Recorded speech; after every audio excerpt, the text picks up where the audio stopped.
Hi everyone. Happy December 2017. Next month is January. Tax time, of course, is going to be here very soon.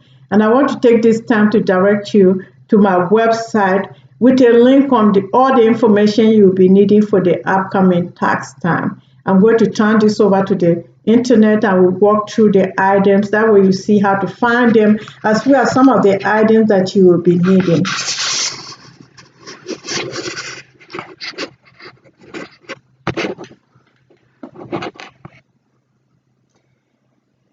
When you go to the browser, type www.jmarcpa.com.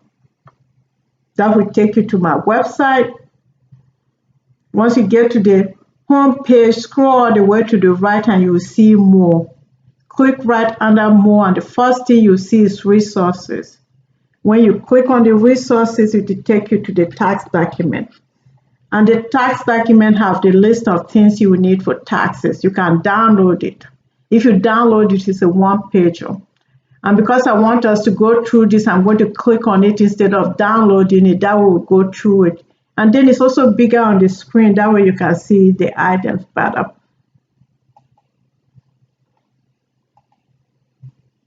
The first thing I have is a list of income. Most of you are going to have W-2 for your wages. And then some of you are going to have 1099, INT, which is your taxable interest, the dividend income, then the state tax refund. If you add the mass on your 2016, your refund is taxable. So you get a 1099G, which is a small card that people get from the state. That's taxable income. Bring it with you. Even if you don't bring it and I did your taxes, that's going to pop up from 2016 taxes next year. If you receive alimony, alimony is taxable income. I need to know that information. And here we have the business income. Business income can be income like what I do on the side here as a CPA. That's business income. Some of you get 1099 miscellaneous tax form. That's considered business income. So you need to bring that information with you. Then you may get capital gains for some of you who have that. Then you may get gain or losses from sale of business property or rental property. You have your pension income, IRA income, income from insurance, from the loss of your loved one, rental property. Some of you are going to get K1. The K1 can be from a partnership or from an S corporation. You need to bring that information for your taxes. If you receive unemployment compensation, that's taxable. You will receive a 1099 from the state. If you have Social Security benefit, that may be taxable. You're going to receive a 1099 SA, and you need to bring that information and we determine if it's taxable or not. And then we have the other income, which could be your HSA, could be taxable depending. And then you have some of the gaming or lottery income. And then any other income that is not here, let me know about that. The next thing we have is the list of the adjustment to income.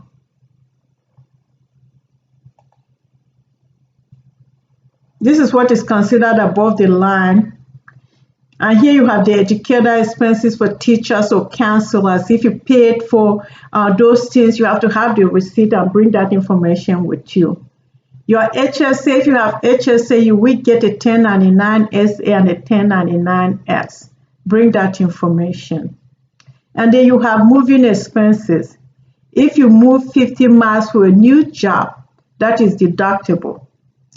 The criteria here is that you have to be moving for a new job, not just because you move from one apartment to another or you move from one house to another.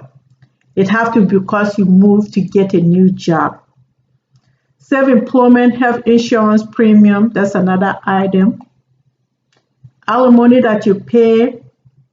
If you have traditional IRA for the current year 2017, you can deduct that next year. As long as you don't exceed the limitation. There's a limitation if you are in a certain income threshold, You can still contribute, but it's not deductible for tax purposes.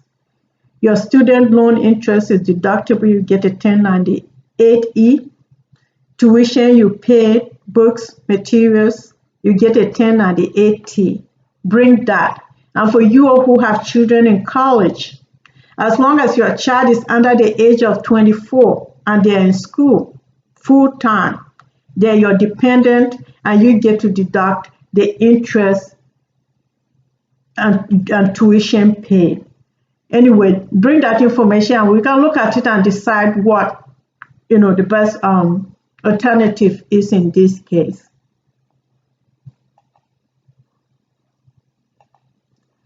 The next thing on the list is the list of itemized deduction.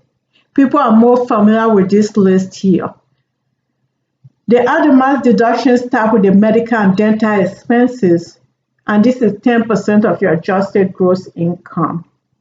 For example, if you make $100,000 this year, your medical expenses have to be over $10,000. $10,000 is 10% of $100,000.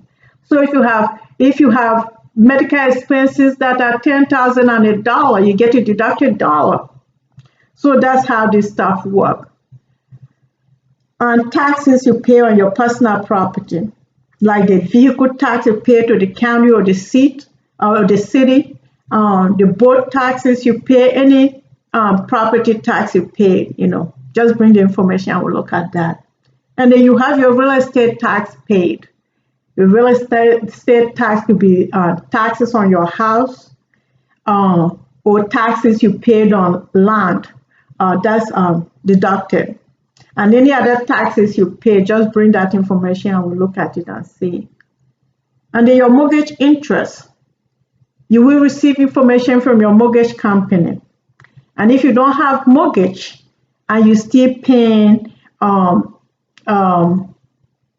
kind of interest on your property, somebody will give you some statement or get the person's information and their federal ID and address, and they will determine what to do with that information. And then give to charity. If you give cash, you have to have some support from the charity organization that you gave them cash. Like my church, for instance, give me a statement at the end of the year that show all the money I gave for each Sunday, the amount, as well as the purpose of the giving. It could be tithes, it could be offering, it could be mission offering, or any of the different categories. You need to have that information because you cannot prove cash otherwise. And then you can also deduct volunteer miles. Let's say you are a doctor and you go and volunteer your time. Your time is not deductible, but the mileage you do for going to volunteer is deductible. If you go work for a charitable organization, the mileage you drive to get to the place and help, you can deduct that. As indicated before, cash, check, and credit card, you have to have as proof in order for you to deduct any givings. If you have non-cash, let's say you go down to Goodwill and you give some items, you need the items listed below, the date given as well as the item given. If you give more than one item, take a piece of paper and list all the things that you give. At the back of the Goodwill receipt, for instance, they have the prices that go along with the different items you give, because you will need to have that information. And the cost basis of the items you donated. This comes into play whenever you're claiming that your items are worth more than $500. Then you have to give the cost basis, and then you have to give how you came up with that $500. What kind of estimate did you use to come up with that? And then we have the miscellaneous 2% deduction. I also have the link to the IRS website that give you all more details of things that fall under this category. But the ones that I see most of the time are the home office use, safety equipment, small tools, union dues. Taxes you pay me to do your taxes is deductible as long as it's 2%. And let's go back to the example of 100,000. If you make 100,000, 2% of that is 2,000. So all the items listed under here have to be over 2,000 for you to deduct any of that amount over the 2,000. If you work two jobs at the same time, let's take it that I work here at Henrico County in the daytime. If I leave Henrico County and go down to Shop Pump and work at Macy's on the same day, I can deduct the mileage from Henrico County to Macy's. Not the mileage from me driving from my house to the county. That's commuting miles. That's not deductible miles. It doesn't matter how far I have to go for my job. Commuting miles is not deductible. And then we have some of the credits that are adjustment to your income. You have the child and dependent care. That is when you pay for daycare for your kid. There's an age requirement, or if your kid is disabled, then there's a criteria you have to meet to get this credit. And some of the other credits are residential energy credits, such as windows, talking about exterior doors, and roofs that meet certain requirement, heat pump, and such. Just bring your items and we'll look at it and see if it meets the requirement to determine if you can get that credit. And keep in mind the credit, the maximum is $500 as far as I recall.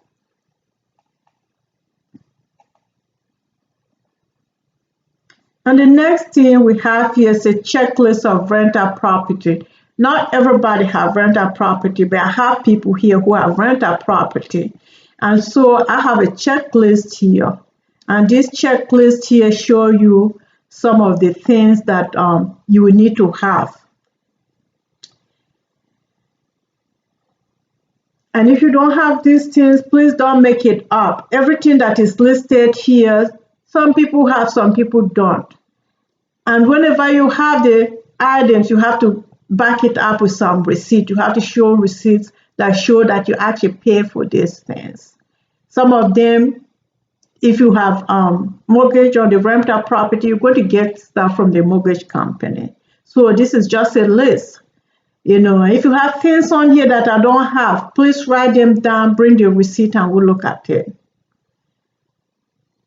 And one of the other things people do want to deduct a lot is the mileage. And here I copied this right from the IRS form and put it on here because every time I ask people about this, they get frustrated. So I want you to know that every time you claim mileage, either for your business, for your second job, or for your rental property, you have to have all this information listed on here.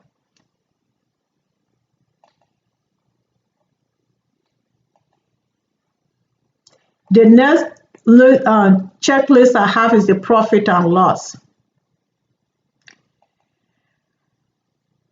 The profit and loss is for people who have businesses. Like I do my own business on the side beside my job. Here you want to list the total income. If you have advertisement, whether it's your website, business cards, you're going to have all those things added up and you have it here. And here are some of the potential expenses that most businesses have. Don't make it up. If you don't have those expenses, it's fine. But if you do, make sure you have a receipt that back up all these expenses you're claiming. And if you have something that is not on here, add it and bring the support for that. I have two templates here for the profit and loss. The second one is for sales tax businesses. And this one is different because most people who sell things have cost of goods sold or they have inventory. So I have this on here so that you can look at it and know what the expectation is, so that you have this information. Because I cannot provide this information for you, something that you bring in to me to help you prepare your taxes. If you have any questions, please call me way ahead of time. Don't wait till the day you have an appointment. And the next thing I touch on a little bit, the mileage deduction. People like to claim mileage for their business or for their secondary job. I don't do anything with mileage. But if you do, Below is the list of things that the IRS wants you to have. This is not a joyous thing because people get frustrated with me every year. This is a list of things that you have to come and bring with you. I don't know them. I only help you prepare your taxes with this information.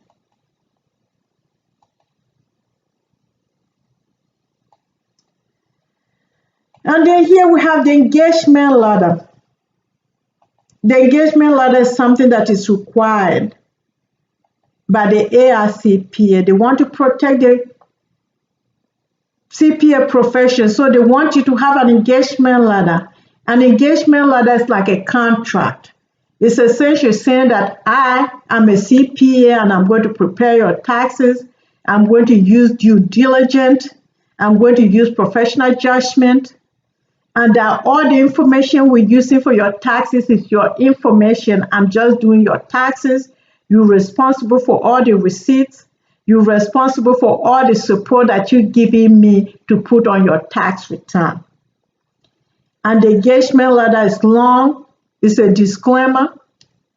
Like I said, saying what I'm doing, what you're responsible for, and what I'm responsible for.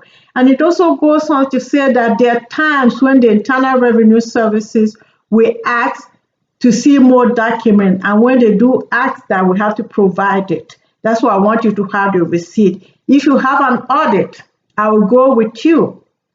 But know that you are responsible for everything that you've given me to put on your tax return. And it also talks about the fees that I'm charging for your taxes. And at the end, I'm going to sign as your certified public accountant, and you want to sign and acknowledge this. If you marry, your spouse will also have to sign this. So everybody have to sign, agreeing that they agree that the information we're putting on your tax return is accurate to the best of our knowledge. We're not making up anything for anybody because I'm not going to jail for nobody. And then I have the engagement letter for businesses. The business tax is different from the individual tax. If you have a partnership, you want to file a separate tax return. If you have an S corporation, you file 1120S. If you have a C corporation, you're going to file 1120. So the engagement letter is specific to businesses. If you have a 1099 miscellaneous and you want to file that on your 1040, it's just going to be a schedule that is going to be on your 1040. Rental property, most of them are going to be on your 1040 as a separate schedule. So those ones are different. And the fees for those is also going to be a little bit different because I'm going to be doing more than other individual tax return. And then here I have the checklist for home office use. People ask me about this all the time. So I compile the list together. Of course, from the IRS form. These are the information you will need to deduct the home office. It asks for the area that you're using for your home office. Like my home office here is 204 square footage. And then you have to give the total area of your home. My home is a little over 1,800 square footage. And one thing people don't understand is they take your home office and you divide that by your total square footage of your house, and it comes out with a percentage. And that percentage is applied to the things that you get to deduct. You're going to have the basis of the land because land is not depreciable. And you have to have the basis of the house because the house, essentially the building, is depreciable. And then the mortgage interest, which is something that you already have from your Adam's deduction. And then the list go on. All these things listed on here, you have to have them, And the one thing, keep in mind that the home office fall under the 2% of your adjusted gross income. So you're deducting anything over the 2%. And this here concludes the list of things you need for taxes for 2017. If you have any questions, please contact me either my phone number or you can send me an email. And if you want to look more on my website, you go to home and you find my website. Tells you about the services I provide, and it also tells you some of the other items I do, like compilation, just some information about me. And if you go to my practice here, it tells you a little bit about my practice, kind of service I provide, show you that I'm a certified internal auditor, I'm a certified public accountant, and I also have a master's degree. And it show you what organization I'm affiliated with, like the AICPA, which is the American Institute of Certified Public Accountant. I'm a member of the Virginia Society of CPAs. I'm also a member of the Institute of Internal Auditors. And then if you go here to services, just more details of the services I provide. And if you go to more, we looked at the resources. You can go to contact me and it gives you how to contact me. And we also have some photos I have from people that come here to visit. And I also have my social media. So if you click on my social media, you can click on the Facebook link and it takes you straight to my Facebook page, which is another way you can contact me. I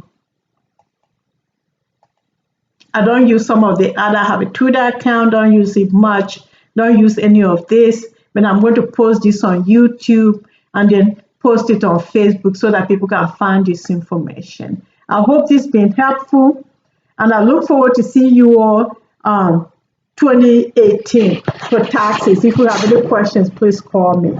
Thank you all so much. Appreciate everyone. Have a great year. See you all next year.